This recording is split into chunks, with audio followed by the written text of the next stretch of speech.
Ретко која кандидатура предизвикала толку позитивно изненадување како она на Наташа Котлар. Професорката, која сме навикнати да ја гледаме на историски теми, овој пат ќе се обиде да стане градоначалник на општина Центар. Професорке, добре дојдовте во студиото на Република. Добро ве најдов. Така, најпрво да почнеме, што ве натера да се кандидирате за градоначалник на општина Центар? Па, општото живење. Во нас и околу нас се случува политика и не значи дека секогаш таа политика што се случува дека е соодветна за нашите потреби, интереси и желби. Од тука, мојата кандидатура само представува еден активен однос кон она што представува политика реална во моментот и намерата да се променат нештата. Во секој случај, поаѓам од самата себе си дека во текот на својот живот секој човек треба да ја придонесе работа. Така, како ја гледате општина Центар? Најпрви како граѓанин, а потоа како кандидат за градоначалник? Општина Центар, јас нема да бидам сентиментална во низиниот опис. Пред се ја доживувам како централна општина на градот Скопје, но во исто време таа е и центарот на државата. Овие две нешта во незе ја прават специфична. Од тука не се само проблемите на луѓето кои што живеат во самата општина, а ги има 45.000 според постоечкиот попис, што значи една општина мора да води грижа за сите тие колку што се на број, но во исто време треба да води грижа, бидејќи е таква положбата на оваа општина и во однос на градот и во однос на државата, така што ја доживувам како еден микросвет, и на политички, и на социјален, и на економски, и на културен план, но во секој случај сметам дека треба сериозно нешто да се смени, а тоа најмногу го детектирам во културата на однесувањето на оние што работат во општината, но и оние кои што се упатени кон општината. Така, што ќе биде ваш приоритет доколку станете градоначалник? Апсолутно. Сите овие денови, поминувајќи низ општината каде што јас живеам, се обидувам да ги сумирам моите впечатоци и она што забележав, дека сите проблеми кои што произлегуваат во општината се проблеми кои се заради недобра организација на работата во општината, непочитувањето на определените законски норми во работењето и на советот, па и на градоначалниците, но и на вработените, односно администрацијата. Така што мојата улога и така ја доживувам, не сметам дека еден градоначалник треба да се занимава со инфраструктура. Еден градоначалник мора да има прво визија, концепт и воедно да ја организира работата и функцијата на општината внатре, но истата и кон граѓаните, односно кон надвор. Така што повеќе ја сваќам организацијски,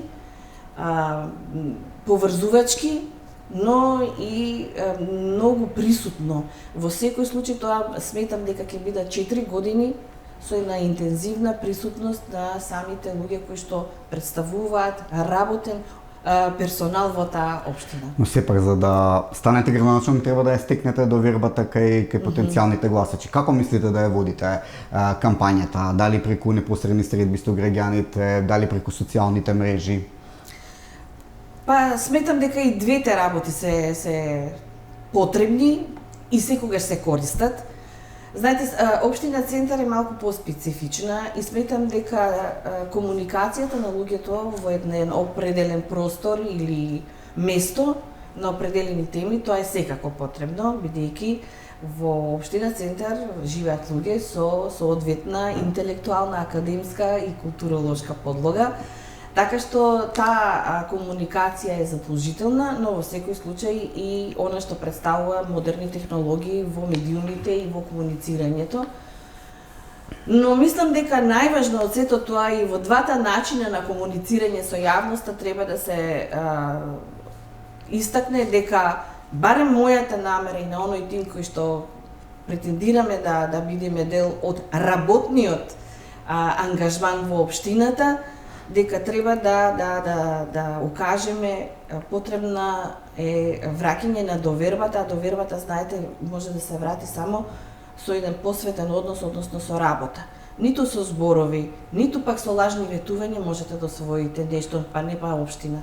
Така, кога сме кај довербата, жителите на општина Центар најмногу во последно време реагираа на градењето на висококатниците кај Холидеј, на сечењето на дрвата кај Кнаурце Николов. Значи, акумулирано ли е тоа незадоволство? Го гледате ли вие вака Апсолутно тоа задоволство постои и затоа во претходното мое искажување се задржав на функционирањето на службите во општината, бидејќи во претходниот период самите луѓе кои што работат во општината укажуваат дека се прекршени процедури во однос на работењето на советот, во однос на работењето на определени служби, така и се доаѓа до намерно несогледување на некои проблеми кои што произлегуваат во урбанистичко-архитектонските нешта.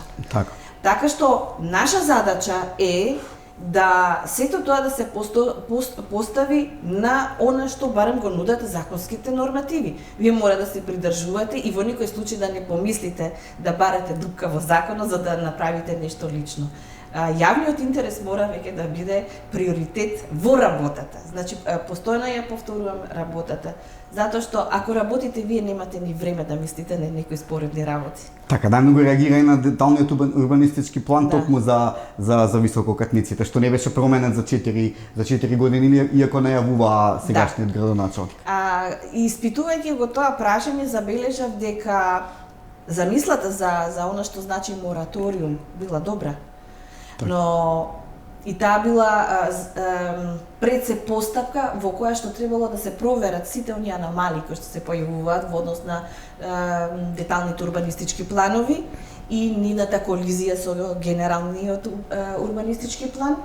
Меѓутоа тоа некако е сватено во практика дека треба да се стопира градбата, но бевме сведоци и на несоодветно однесување, имаше нешто што се градеше во време на мораториум под оправдување дека е под стариот генерален урбанистички план. Мислам дека во она што представува упатност од страна на тој стручен архитектонски и урбанистички свет, дека најдобриот инструмент во совладување на овие препреки и во изработка на квалитетни, сега зборувам во вистинска смисла, квалитетни детални урбанистички планови и нашата намера е се тоа повторно каде што се застанало да се продолжи во ревидирањето, евидентирањето и нормално ако нема пропусти законски, сето тоа да се одвива, каде што има законски пропусти, ќе бидеме тука поприлично. Така. Вие најавивте независна кандидатура за градоначалник на општина Центар, но ќе бидете поддржани или очекувате да бидете поддржани од ВМРО-ДПМН? Фактички, јас потекнувам од една мала политичка партија, која што има така понов датум на формирање. Меѓутоа, како опозицијска партија, нормално е да бидете упатени кон опозицијските политички фактори. Се случи таа соработка со партијата ВМРО-ДПМН и нејзината коалиција, така што нормално е, упатно е партии со опозицијска политика да соработуваат и да делуваат. Така, покрај гласачкото тело на ВМРО-ДПМН, очекувате ли да привлечете неопределени или незадоволни гласачи од другата страна? Секако, затоа што сметам дека прво јас како личност, но исто така и професионално, јас имам широк круг на познаници, но и пријатели кои што имаат различни политички или идеолошки определби, но тоа воопшто не ни пречило ние да соработуваме или да се сослушаме едни со други, така што мислам и во овој конкретен случај таа соработка и тоа размислување, па и делување дека треба да продолжи и да се изрази, да се артикулира.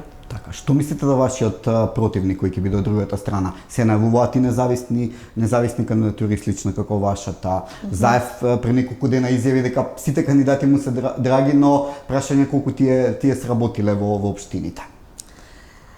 Знаете, тоа е производ или продукт на она што се вели демократија. Нека има, јас ги поддржувам, бидејќи знаете во целото тоа мноштво од идеи и сваќања и разбирања, мислам дека може да се изроди и соодветен квалитет. Прифаќам дека треба да се делува на политичко поле соодветно со определена политичка култура и зрелост.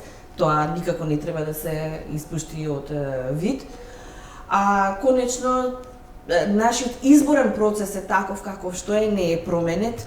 Така што јас и се сомневам колку што може, колку тој систем ќе им овозможи на сите овие, па макар имали многу добри идеи да ги артикулираат, бидејќи јас од онаа партија од која што потекнувам, имам едно искуство за време на парламентарните избори и искрено да ви кажам за една нова партија, овој изборен систем е многу немилосрден. Така ги јаде помалите партии. Така, заедно со изборната кампања ќе се одвива и пописот. Што мислите, значи, да се тераат паралелно овие два процеси и околу изјавата на Заев дека попис мора да има, да се знае дали сме држава или нација? Каква врска има пописот со тоа дали сме држава или нација? Да, на моменти мислам дека зборуваме за абсурди. Јас сакам да има попис и сите што се во оваа држава сакаат да имаат попис. Но тоа не значи дека сега во овој момент мора да биде и на начин и замисла како што е сега предвидено. Ние имаме потреба од таа статистичка евиденција, односно постапка, но немаме потреба од политички влијанија, манипулации во однос на оваа толку потребна постапка во однос на нашиот целокупен живот. Од тука ни доаѓаат потребите и во демографијата, и во економијата, и во земјоделието, и многу нешта, и во економскиот развој.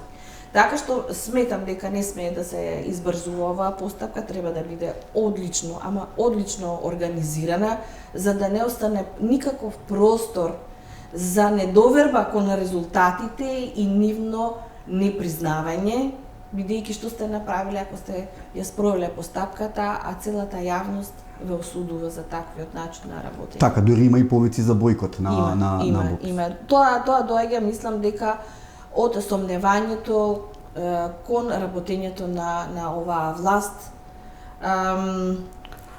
Има проблеми и во претходниот период имаше проблеми, меѓутоа треба да се стави во онаа релација пописот дека е навистина една статистичка акција и политизирањето не е добродојдено, така што сметам дека нема да има успех ако продолжи оваа политизација. Така. Вие сте познати по теми поврзани со историјата и историските прашања. Еден од тие спорови е и спорот со Бугарија. Европската унија пред неколку дена најави дека очекува преговорите да продолжат по формирањето на бугарската влада. Како ќе се одвиваат преговорите со Бугарија во следниот пет? Кои се вашите очекувања? Ценејќи ги сите оние изјави и објави кои што доаѓаат од Бугарија, сметам дека навистина ќе се настојува да се оди на нов циклус, односно да има нови повторни избори. Тука препознавам поприлично и надворешни влијанија, и прозападни и проруски. Но во секој случај да се надоврзам на претходното што спомнавте, дали сме држава нација, значи Македонија мора да настапи како држава која што има своја нација, бидејќи нацијата настанува кога се создава држава, а еден народ создава држава, да бидеме јасни, и една таква држава која има своја национална политика треба да се однесува и кон соседната држава која што пак има крајно недолични барања во однос на нејзиниот идентитет, култура и историски карактеристики. Така што мислам дека во ова прашање треба да се пристапи со соодветно познавање на нештата и со соодветна дипломатска политика. Но ставовите на Бугарија се јасни, да се прифати дека до 44-та година не постоел македонски јазик, дека македонците се производ на Коминтерната од 45-та година. Има ли простор за договор според такви радикални барања на Софија? Па сметам, не сакав со прашање да ви одговорам, но еве ќе се обидам афирмативно да одговорам. Сето тоа што го слушаме и вие ова што го наброивте, представува една неразумност, нема да речам потежок збор, бидејќи македонската историја има свој развој, свој континуитет и својот народ. Тоа е апсолвирано.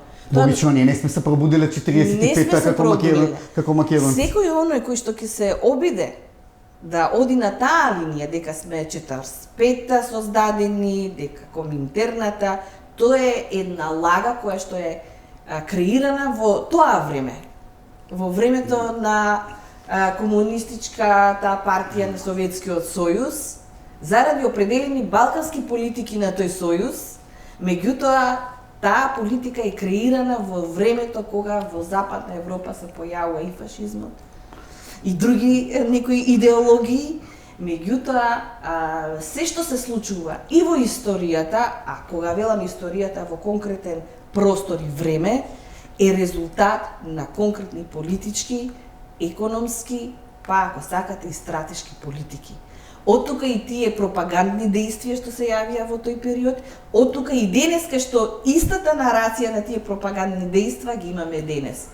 Ако некој сака да комуницира со Македонија, тогаш треба да комуницира со оној што е носител на сувереноста, интегритетот и на државата и на народот. Но Заев преговара со тоа. Кога ќе почнеш да преговараш, веќе оставаш простор за договор. Па тогаш проблемот е во нас што сме дозволили да се појават такви политичари кои што немаат никакво За знаење. некој праша едноставно не се преговара. Да, и немаат совест.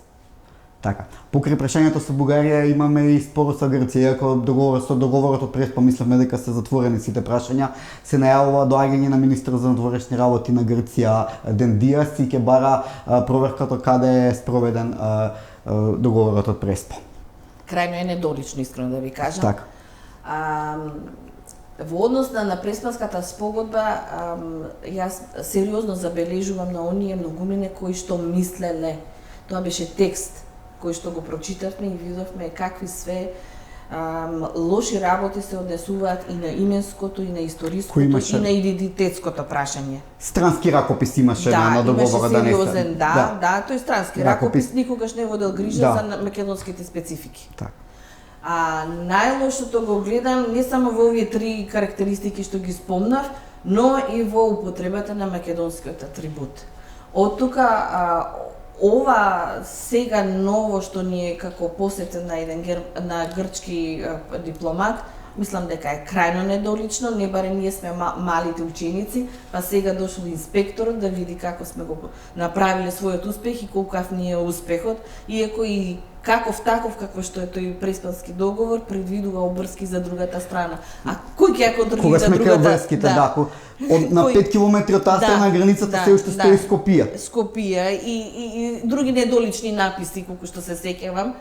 Така што нив кој ќе ја врши контролата, треба ли исто така и ние реципрочно да одиме па да вршиме. Нели беа спорни потпишувањата на 3 меморандуми во нивното собрание колку што се сеќавам. Така што сметам дека веќе ако сте во една политичка или дипломатска функција, треба веќе да знаете кај ви е местото. Но Заев брза да ги исполни само неговите обврски. Се сменува името на архитектонскиот музеј во центарот на Скопје. Се прават северни личните карти. Да. Во однос на личните карти, мислам дека нешто имаше, вчера беше објавата и околу пасошите, нели? Знаете, Заев е само израз на нашата култура во однос на политиката и на општественото живење. Колку побрзо ние ќе сватиме дека таква една политичка појава треба да биде елиминирана во политичка смисла, па и културолошка, толку побрзо ние ќе почнеме да ги градиме нашите потребни државни, не да ги градиме, туку да ги возобновиме, државните, јавните и локалните потреби, функции, институции и сето тоа што некогаш сме го имале со асламските одредби. Но жално е, професорка, што некои поддржувачи на Заев кои се професори велат дека кршењето на законот е целта ги оправдува средствата. Како може кршење на закон да се оправдува целта да ги оправда средствата? Тоа е веќе некој оксиморон, ако се сеќавате. Неуставни подзаконски акти. Формулација од професор кој што предава уставно право. Значи, тука гледам само лични интереси, лични побуди, меѓутоа тие имаат силна рефлексија на нашето општо живење. Јас и несфатливо ми е зошто и Уставниот суд сака да си биде во една хибернирачка функција. Така што мислам дека ако не почнеме сите да действуваме, почнувајќи и од локално ниво, како што е општинава, па натаму, ние ќе немаме веќе простор зошто да сметаме дека имаме држава, со локална, јавна или не знам каква друга политика. Професорке, ви благодарам многу за интервјуто и ви посакувам многу среќа во изборната кампања. Благодарам, секој е добро.